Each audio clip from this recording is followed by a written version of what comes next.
It's amazing. Just stepping on the temple grounds, you get emotional because I love this temple. Sacred and serene, an oasis in a harsh desert climate. It means everything to be able to return to the Mesa Temple. And a spiritual refuge from the harshness of the world. The feeling that you get in there, probably the same feeling you get when you go to heaven. The Mesa, Arizona Temple of the Church of Jesus Christ of Latter-day Saints will be rededicated after more than 3 years of extensive renovation. I look forward to it. I hope I get to go.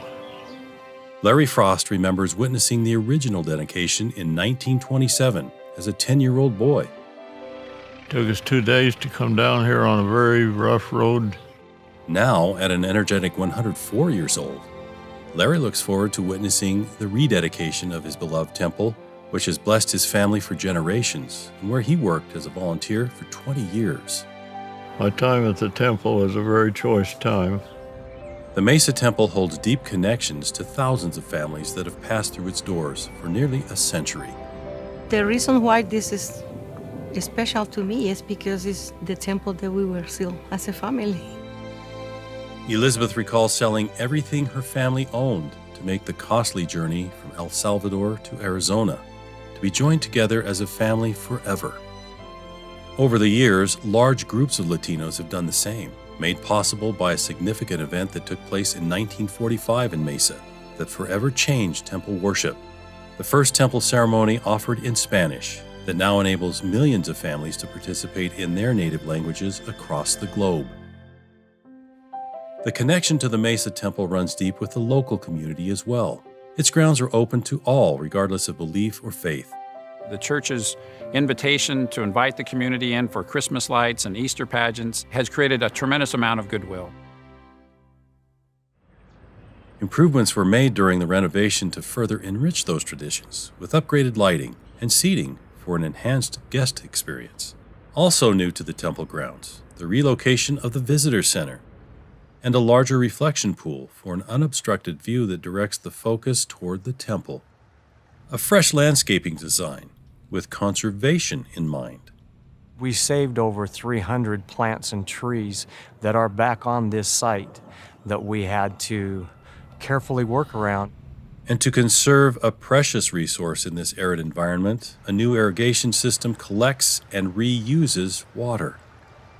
The nearly 75,000 square foot structure is the seventh temple of the church and the first to be built in the Grand Canyon state. Its design, a departure from previous temple architecture. The church was coming out of this era of immense persecution and wanted to build temples that fit in with the landscape, that weren't making too bold of a statement. So here in Mesa, they chose a temple without a steeple, without a Moroni, and a colonial revival style. With its terracotta cladding, the colonial revival style structure includes classical design cues, such as an entablature festooned with cartouches resting on faux columns called pilasters, and a bas-relief on the frieze that depicts the gathering of Israel.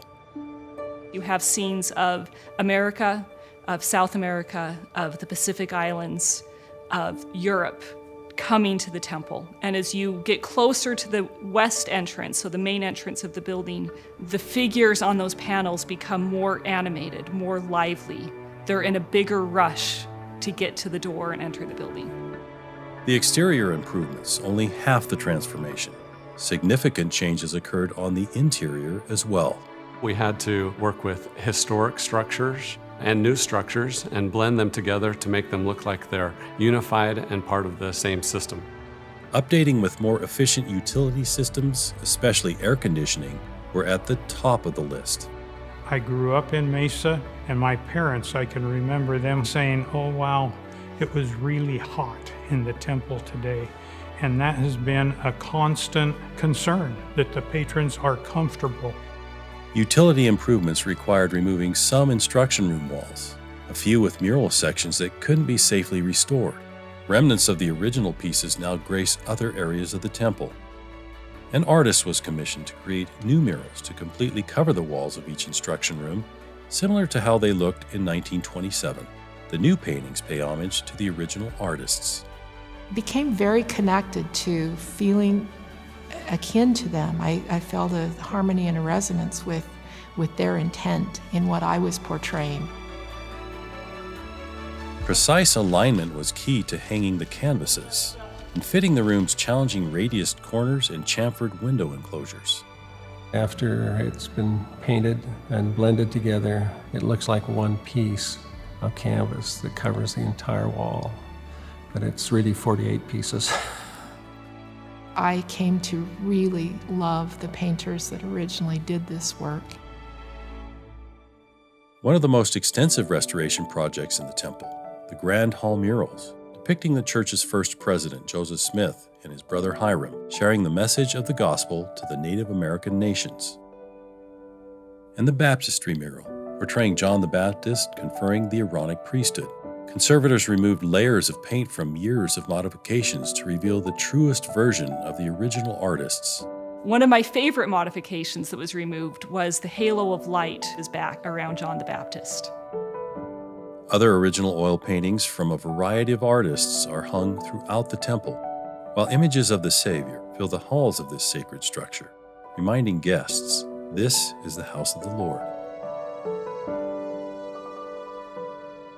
Cartouches, rosettes, and urns, design cues popular in 1920s America, are ever present. They, along with meticulously handcrafted furnishings, emote a sense of nostalgia. Guests will notice fluted pilasters and marble flooring from Turkey and Spain, featured in the redesigned front entrance and new guest waiting area. The marble flooring from the entrance carries through to the grand foyer. Here, illustrations of the colors based on the temple's original 1920s color palette can be observed. More than 50 different decorative paints were used to restore rooms to their previous luster of nearly a century ago. Patrons are going to be able to still recognize their temple because of a lot of the design that we used and added. Cowan says it took painstaking effort and prayer to replicate and match the materials used in the temple. One example, original marble for wainscot and base was traced to a quarry in a small town in Utah. Everything that we had matched exactly what was here in the historic time. A new waiting area for wedding parties off the grand foyer spans nearly the entire north end of the temple. In the hottest part of the summer when they're still having weddings, they would be outside on the steps or whatever shade they could find.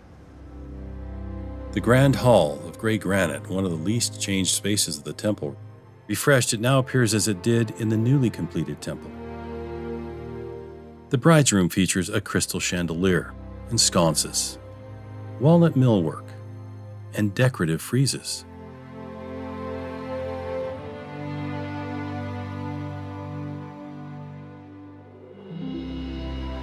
The baptistry, its purpose to follow the Savior's commandment that all must be baptized.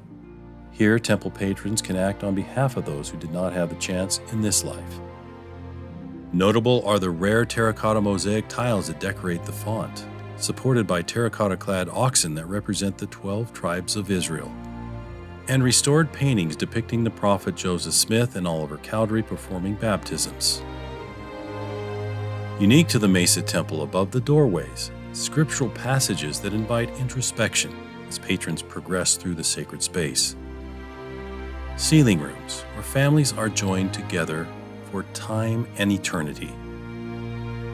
In the Mesa Temple, patrons advance room to room. Each instruction room is elevated slightly above the previous one, symbolizing progression toward heaven. This is where devout members learn about God's creation and purpose of life. We come to the temple to make covenants or promises with God. It's where everything we say, we see, we do points us to the Savior, to strive to become more like Him. Lustrous crystalline chandeliers highlight a finely appointed celestial room, exquisitely detailed furnishings and decor, designed to uplift the spirit and inspire the soul. We used the finest materials and highest quality processes to build a house of the Lord. Entering this sacred space represents the ultimate progression one can achieve toward heaven itself.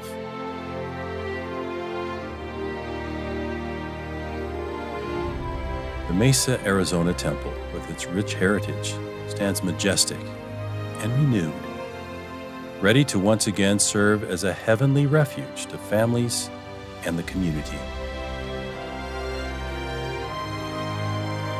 The entire temple, in reality, is just stunning. The Lord will be very pleased. This is the temple where I grew up. It's everything. This is home. It's home.